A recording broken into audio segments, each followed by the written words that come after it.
नमस्कार दोस्तों, जैसा कि आपको पता है हम क्षितिज भाग 2 कक्षा 10वीं की किताब हिंदी की किताब उसको पढ़ रहे हैं, जिसमें अभी तक हमने सूरदास के पद को पढ़ लिया है बखूबी। हमने हर पद को समझ लिया है अच्छे से। अब हम चलते हैं इसी किताब के जो दूसरा चैप्टर है, भगवान श्री राम पर लिखा गया, तुलसीदास जी के द्वारा लिखा गया, रामचरितमानस से लिया गया।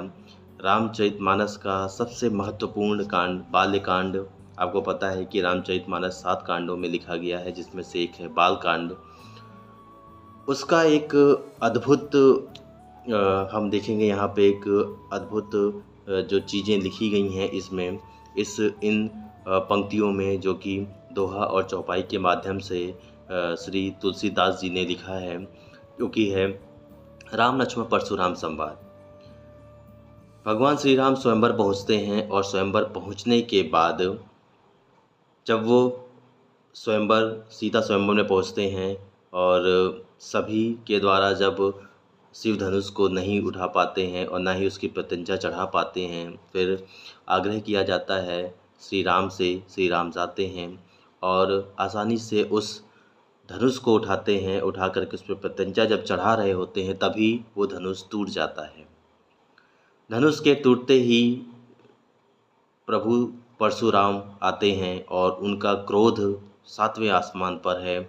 और इतना ज़्यादा क्रोधित हैं वो, क्योंकि वो उनके प्रभु आराध्य का शिव धनुष है और वो टूट गया है, जिसके लिए वो गुस्सा दिखाते हैं और अपनी पूरी बात कहते हैं सभी के सामने।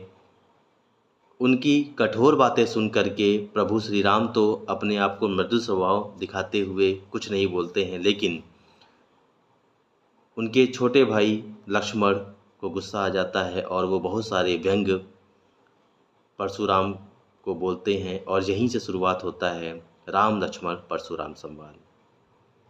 कक्षा 10वीं की किताब में पहले विश्वामित्र के भी संवाद थे इन पाठों में, लेकिन अभी वे संवाद हटा दिए गए हैं। सीबीएसई बोर्ड अब उनसे पूछता नहीं है, तो हमारे पास जहाँ तक के संवाद हैं हम उसको इस चैप्टर में पढ़ेंगे। शुरुआत होता है कि परशुराम आते हैं, क्रोधित हैं, और भगवान राम उनसे पूछते हैं, प्रभु बताइए, जिसने भी शिव का धनुष तोड़ा है वो आपका ही कोई दास है। इसमें कोई अंतर नहीं है कि वो आपका सेवक नहीं है। आप मुझे आज्ञा दीजिए कि मैं आपके लिए क्या कर सकता हूँ। ये बात सुनकर परशुराम गुस्से में आते हैं और वो बोलते हैं, वो हम पढ़ेंगे, पूरा डिटेल में पढ़ेंगे। एक एक लाइन में आपको बताऊंगा शॉर्ट्स के माध्यम से, ताकि आपका समय भी कम